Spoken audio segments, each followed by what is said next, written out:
नमस्कार, आप देख रहे हैं लाइव सिटीज़, आपके साथ मैं हूं मुस्कान। आज के इस एपिसोड में हम बात करेंगे और ये जानेंगे, हम देखते हैं कई बार ऐसा होता है कि ठंड में बहुत से ऐसे लोग हैं जिन्हें बार-बार पेशाब आती है। हालाँकि हम ये भी जानते हैं कि ठंड में पेशाब कम आनी चाहिए क्योंकि लोग पानी कम पीते हैं। लेकिन फिर भी जिन भी लोगों को बार-बार पेशाब आता है, ये किस कारण की वजह से हो सकता है? क्या ये किसी बीमारी का लक्षण है? आज हम इसी बारे में तमाम जानकारी लेंगे।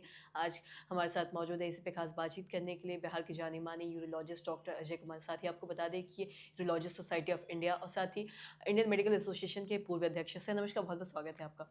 सर आपसे जानना चाहेंगे, हम देखते हैं जब भी पेशाब की बात आती है तो जनरली लोग ज़्यादा पानी पीते हैं, तो ज़्यादा पेशाब आता है और ये गर्मी में ज़्यादा देखा जाता है। लेकिन ठंड में लोग पानी भी कम पीते हैं, लेकिन फिर भी जिनको ज़्यादा पेशाब आ रहा है, तो क्या ये किसी बीमारी का लक्षण हो सकता है या क्या? इस बारे में थोड़ा विस्तार से बताएँ। तुम्हारे प्रश्न में बहुत से प्रश्न हैं, लेकिन मैं उन प्रश्नों को एक प्रश्न में सीधा कर दे रहा हूँ कि जाड़ा में लोगों को बार बार पेशाब क्यों आता है। अब मैं बताऊँ उसके बारे में। पानी कम या ज़्यादा की बात नहीं है। ऑफ कोर्स जाड़ा में लोग कम पानी पीते हैं, कभी कभी वो भी ठीक नहीं होता है। बहुत ज़्यादा पानी, बहुत कम पानी पीना भी ठीक नहीं होता है। पानी कितना पीना चाहिए पहले ये मैं बता देता हूँ।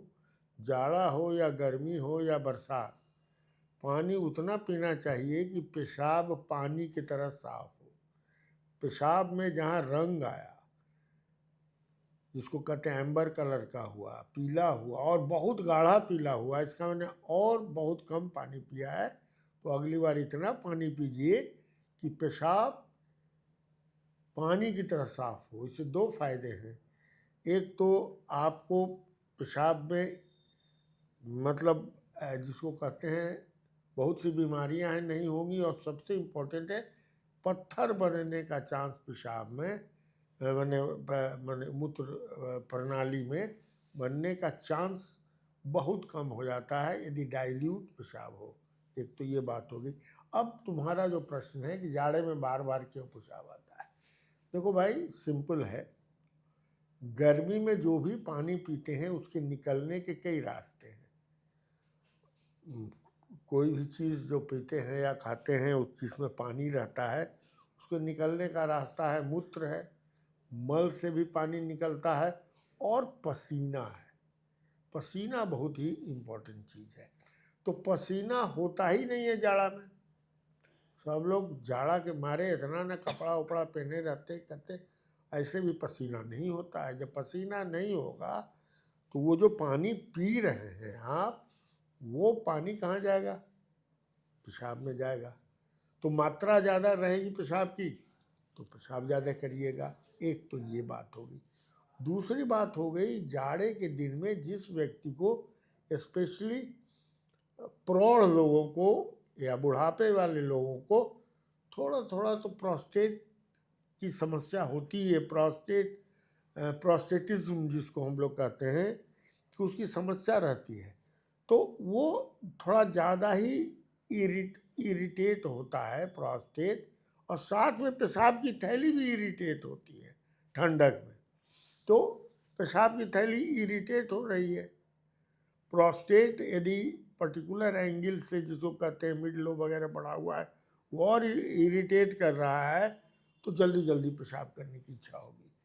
लेकिन जो आदमी को पहले से ज़्यादा दिक्कत है प्रोस्टेट की, उसका तो समस्या गड़बड़ा जाती है। उसका अचानक पेशाब रुक जाता है। होता क्या है कि प्रोस्टेट बढ़ करके रोके रहता है, और थैली कोशिश करती है कि उसके रेसिस्टेंस के अगेंस्ट हम पेशाब करें अचानक। इसलिए सुनोगे कि जाड़ा में बहुत लोग का पेशाब जल्दी रुक जाता है। जल्दी जल्दी जो पेशाब हो रहा है ना, या तो थैली सिकुड़ रही जल्दी से, या पेशाब थैली में रुका हुआ है और जो घड़ा भर के जैसे छलकते रहता है, वैसे ही छुल छुल पेशाब होता है।